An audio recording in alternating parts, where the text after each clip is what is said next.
बिस्मिल्लाहिर्रहमानिर्रहीम। अस्सलाम वालेकुम नाज़रीन, आप देख रहे हैं अनोखा अंदाज। मैं आपका होस्ट जमाल सिद्दीकी। उम्मीद करता हूँ आप खुश खुर्रम होंगे। नाज़रीन कराम, जुमे का दिन है। आज काफ़ी ज़्यादा ब्रेकिंग्स हैं और उन ब्रेकिंग्स के पीछे छुपे मकसद को जानना बहुत ज़रूरी है।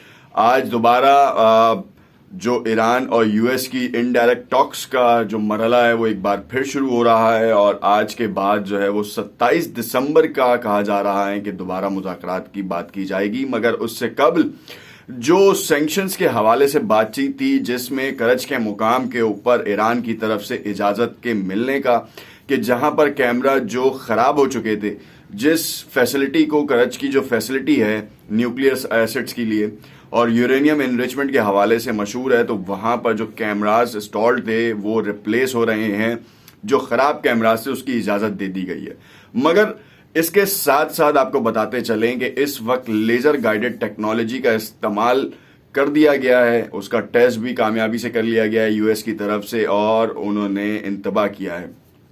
इसको भी देखेंगे। दूसरी जानिब इसराइल ने ईरानी हैकिंग ग्रुप्स के ऊपर इल्ज़ाम लगाया कि उन्होंने जो रात में अटेम्प्ट किया है 7 शोबों के ऊपर, उसको ब्लॉक कर दिया गया है और उसका गेटवे से ही उसका एक्सेस बंद कर दिया गया है। कहानी क्या है आपको बताते चलें दोनों जानिब। और दूसरा जो बड़ा अहम मुद्दा है वो ये है कि इब्राहिम रईसी के हवाले से एक रिपोर्ट शाया हुई है जिसमें उन्होंने किस तरीके से जो इन डील्स के हवाले से बातचीत थी उसको वेस्ट कैसे किया है, जिसके बारे में आपको हम बताएंगे। और ईरानियन आर्मी चीफ का जो लेटेस्ट बयान है सामने आया है उसके हवाले से भी बताएंगे, क्योंकि इस वक्त कहानी कुछ इस तरीके से जा रही है कि जो हैकिंग अटेम्प्ट हुआ है उनको मुंसलिक कर दिया है आर्मी चीफ के बयान से, जो 2 दिन कबल उन्होंने दिया था, जिसमें कहा था अभी तुम बच्चे हो, हम तुम्हें बताएंगे कि किस तरीके से जो है वो काम किया जाता है। क्योंकि अक्टूबर के वस्त में ईरान का पूरा निज़ाम बिठाने के लिए इसराइली हैकिंग ग्रुप मुतहर्रिक हुआ था और तकरीबन 12 घंटे तक जो गैस का जो निज़ाम था, डिजिटलाइज सिस्टम था, वो चौक कर दिया गया था।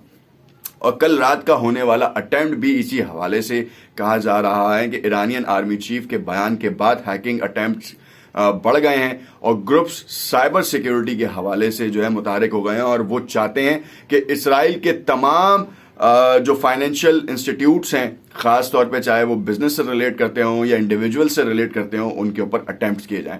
नए आने वाले नाज़रीन से इल्तमास है कि अगर उन्होंने चैनल को सब्सक्राइब नहीं किया तो इसे ज़रूर सब्सक्राइब कर लें और अगर वीडियो आपको अच्छी लग रही है तो इसको लाइक करें और इस पूरी वीडियो को आखिर तक देखें ताकि आपको तमाम बातों का खुलासा मिल सके और समझ सकें। ये ना हो कि आप किसी गलत चीज़ के ऊपर रह जाएं।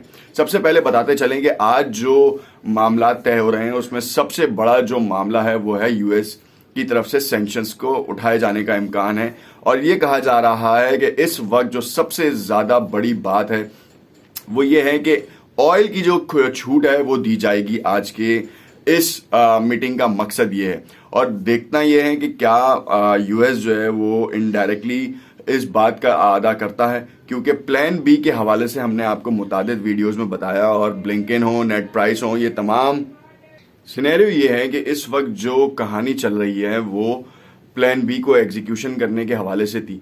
मगर जब देखा गया कि मामलात किसी और नहज पे हैं तो अब उन्होंने एक नया पैंतरा इस्तेमाल किया, ख़ास तौर पे अमेरिका ने क्या किया, मैं आपको एक रिपोर्ट भी शाया करता हूँ। द नेशनल न्यूज़ की एक रिपोर्ट है जिसमें बताया गया है कि US blacklist 3 companies for supporting Iran's missile programme.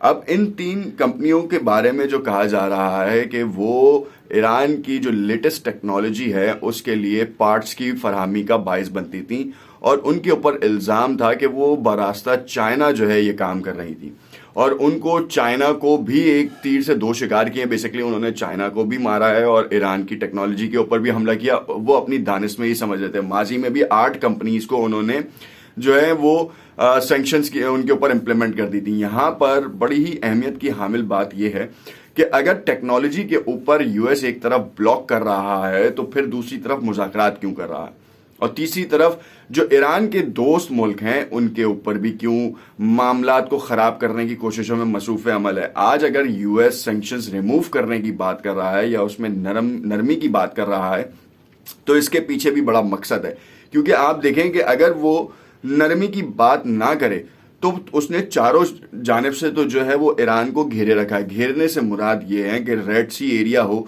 या फिर आपका पर्शियन गल्फ हो, उसमें अपने फ्लीट उतारी। और कल जो जिसके बारे में हमने आपको बताया भी था कि लेजर टेक्नोलॉजी का इस्तेमाल भी शुरू कर दिया गया है। एक 30 किलो वॉट की लेजर टेक्नोलॉजी है, 1 मील का फासले पे मार कर सकती है। दूसरा जो है वो 60 किलो वॉट की लेजर टेक्नोलॉजी है, जो किसी भी कश्ती को या किसी भी जहाज को मुमकिन खतरे के पेश नज़र उसके ऊपर अटैक कर सकती है। अब इस टेक्नोलॉजी का इस्तेमाल जो है वो यूएस कर रहा है और उसने बाकायदा इम्प्लीमेंट भी कर दिया। सन 2020 में जब इस बात के हवाले से बातचीत हुई या न्यूज़ सर्कुलेट हुई तो उसमें मालूम हुआ कि ये टेस्ट फेज में, मगर कल रातों रात इसको टेस्ट करने का मकसद सिर्फ ये है कि एक प्रेशर बिल्ड किया जाए और उस प्रेशर बिल्ड करने के बाद ये एक मुल्क के ऊपर ये तासुर दिया जाए कि अगर उन्होंने न्यूक्लियर फैसिलिटी के ऊपर अपना काम नहीं रोका, और जिसका इजहार इसराइल ने पहले ही किया जा चुका है इसराइल की तरफ से कि यूरेनियम इनरिचमेंट के ऊपर जो सबसे बड़ा इस वक्त मुद्दा है, ईरान का मुद्दा असल में समझने की जरूरत है। न्यूक्लियर टेक्नोलॉजी के हुसूल के लिए पिछले चंद सालों से जिस तरीके की मईशत की ज़बूहाली का शिकार है ईरानी हुकूमत, अपनी आवाम के लिए मुश्किलात बन रही है, वो सिर्फ और सिर्फ अपने मुल्क को बेहतर बनाने के लिए न्यूक्लियर टेक्नोलॉजी का हुसूल है। अब सिनेरियो ये है कि आपको मालूम है कि कितने खतरात हैं। अगर न्यूक्लियर टेक्नोलॉजी होती है तो फिर बहुत से खदशात जो हैं और सिक्योरिटी के हवाले से जो मामलात हैं वो एक तरफ रुक जाते हैं। मगर सबसे बड़ा मसला ये आता है कि अगर आपने जो ओवरऑल ये टेक्नोलॉजी के हुसूल से पहले ही आप इससे दस्तबरदारी का ऐलान करते हैं तो जितनी मेहनत है वो ख़त्म हो जाती है, जितने एसेट्स आपने ज़ाया किए होते हैं या जितने एसेट्स का आपका नुकसान हुआ होता है। जैसे आप मोहसिन फ़खरीज़ाद टेक्नोलॉजी के बाप जिनको कहा जाता है ईरान के, इसी तरीके से मुतअद्दिद साइंटिस्ट जिनको हादसात के तौर पे जो है वो उनको इस दुनिया से ओझल कर दिया गया, वो उनकी कुर्बानियाँ रायगां चली जाएंगी। और इसी की वजह से जो खामनाई हैं, जो सुप्रीम लीडर ऑफ ईरान हैं, उनकी तरफ से इस चीज़ के ऊपर कोई ज़ीरो टॉलरेंस के ऊपर बातचीत है। और यूएस जो है नरमी भी इसीलिए दिखा रहा है। इसराइल को खुश करने के लिए उसने प्लान बी के एग्जीक्यूशंस के हवाले से बयानात दिए, एक्सरसाइज का बहाना बनाया, साथ में खलीजी अरब ममालिक को मिलवाया। फिर उसके बाद नफ्ताली बेनेट का मुत्तहिदा अरब इमारात में दौरा और उसके बाद सफारत खाना और उसके बाद जो है फौजी छावनी के क़याम ने ईरान को परेशान करने के लिए ये काम किया गया। ये तमाम वाक़यात एक कड़ी से जुड़ते नज़र आ रहे हैं कि ईरान किसी भी तौर पर इस डील में वापस आ जाए जिससे यूएस ने दस्तबरदारी की थी। और अब जो है वो पाँव पड़ने वाली कैफियत ही रह गई है कि ईरान के साथ कि अगर आप ये नहीं करेंगे तो हम ये कर देंगे, मगर आप कर लें, हम आपके साथ नरमी का मामला फरमा रहे हैं। क्यों? क्योंकि रशिया, पाकिस्तान, चाइना और मुतअद्दिद ममालिक जो हैं वो ईरान के पीछे खड़े हो चुके हैं। उम्मीद करता हूँ कि आज की जो टॉक है निवियाना टॉक्स, उसके हवाले से कोई बड़ी खबर आएगी तो ज़रूर हम आपको इसके बारे में इत्तला देंगे और जो बैकग्राउंड है कॉन्स्पायरेसी है उसके हवाले से भी आपको बताते चलेंगे। चैनल को लाइक एंड सब्सक्राइब जरूर कीजिएगा, कमेंट में को अपनी राय से ज़रूर आगाह कीजिएगा ताकि हमें मालूम हो कि हमारा जो बेस कॉन्सेप्ट है वो आपकी कितनी समझ में आ रहा है। शुक्रिया।